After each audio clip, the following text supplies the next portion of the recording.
You look like you were in a choir or something. I could say.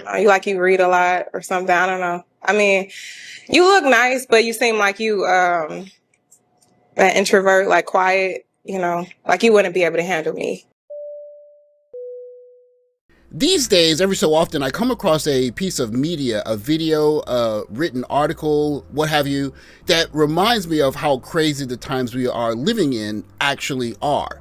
In this article from The Guardian, my boyfriend is almost perfect, but he's too vanilla in bed. An idea that's unthinkable 50, 60 some odd years ago before the revolution.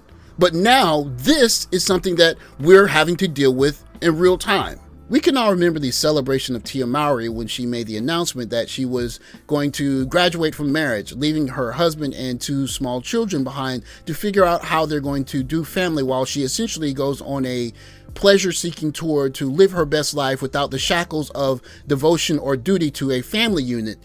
A kind of mantra that is championed often by many young feminists. The desire to live their life for maximum personal pleasure without any duty except to their career.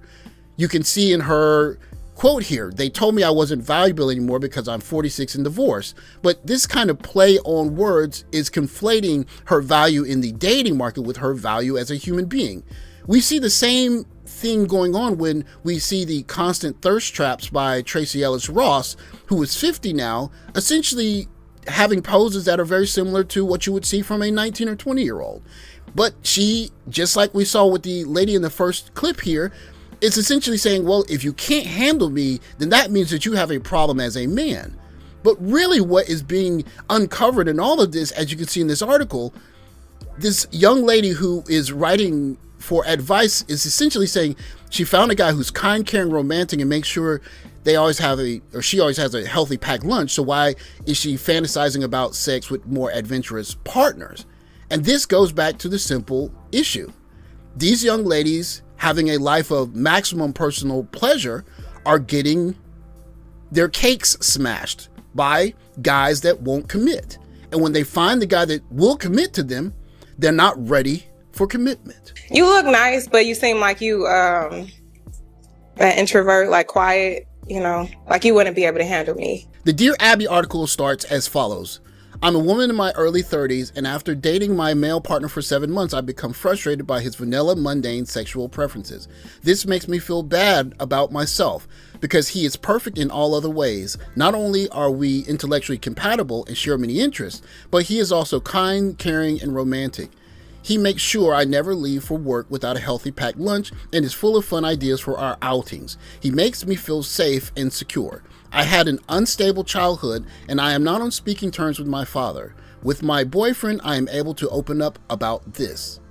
Of course, the father issue sneaks its way in there, but what didn't sneak its way in there is what she did with the guys previous to him that makes her feel sexually inadequate with him as a match. One of the reasons why I think many young ladies really don't like the space that we have here is because we are learning the lessons that are basically saving men's lives.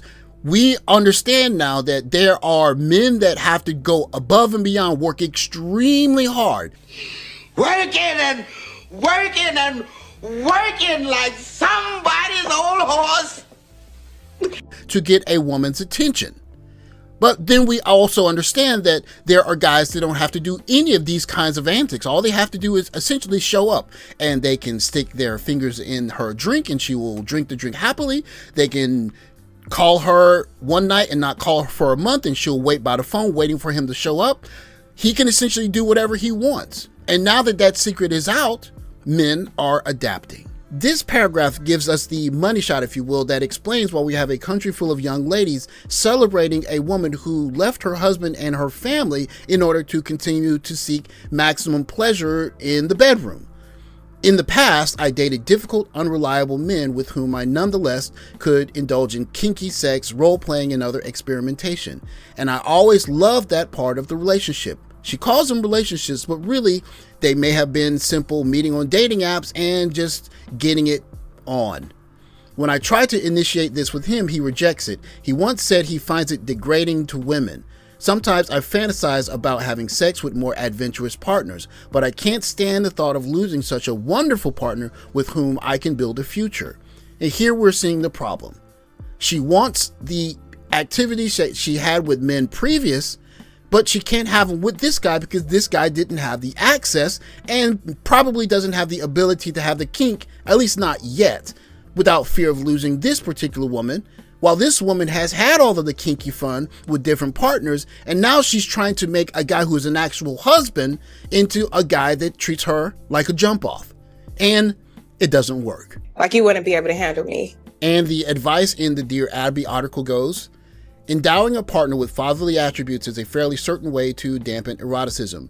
This process is often an unconscious one, as it undoubtedly is in your case. But when a relationship feels familial at some point, whether mother-child, brotherly, sisterly, or fatherly, the deep-seated I word taboo renders sexual contact distasteful. Many relationships fall into such patterns, and this is particularly understandable when adults have emerged from unresolved traumatic childhood patterns, such as longing for an unavailable parent or being a survival of familial A-word.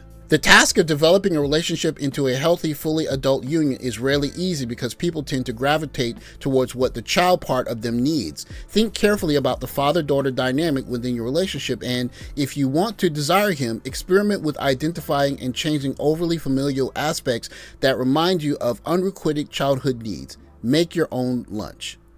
This sounds like a bunch of gibberish because it really skates over the part that's the real problem. She had more bedroom fun, better bedroom fun with other men. She did not have the Dear Abby letters for those men. She has the Dear Abby letter for the man that's what she knows is a good husband, but she still has the memory of those guys. And women that have had this sexual freedom that has been preached to them from the feminist movement have to understand that if they're going to find a guy and settle down with him, a good guy who did not have the access that they did, they're going to have to evolve, and they better do it quickly. But there is a way to evolve for those young ladies if they're smart. This says, keep him please, we need to rest. Lady, you couldn't pull him on your best day. Don't worry about it, I got this. We need to rest? Yeah, she need to rest, that stretched out.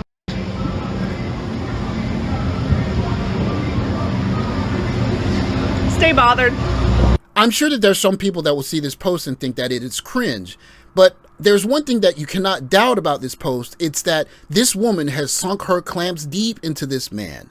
I don't know her past. I don't know their current situation, but one thing that's pretty obvious is that in her response to the comments of you taking an undesirable man off the dating market is that she feels that she has a man worth being with. Something that we're starting to see more and more as young white ladies are essentially saying, I'll take a good black man and I will hold him down because in this environment, I need a guy that's going to be my dude.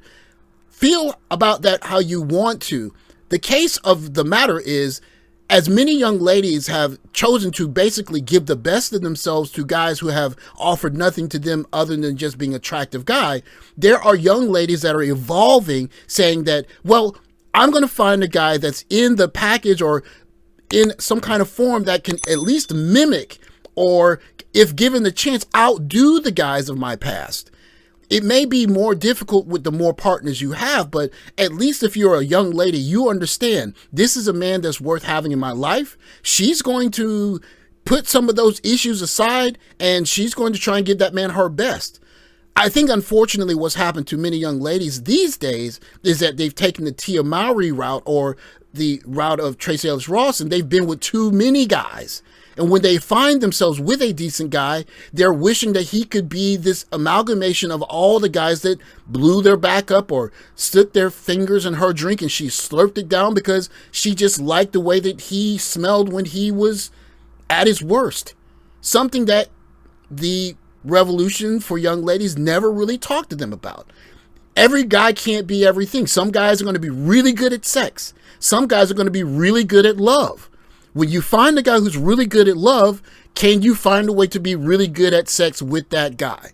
That's a conversation that many young ladies are not having, but as it can be seen in the last post, if a young lady is smart and willing, either home or abroad, and she knows that she's found a guy that's worth being with, she's going to find a way to deal with those past issues and say, listen, this is my last train and I'm going to appreciate it.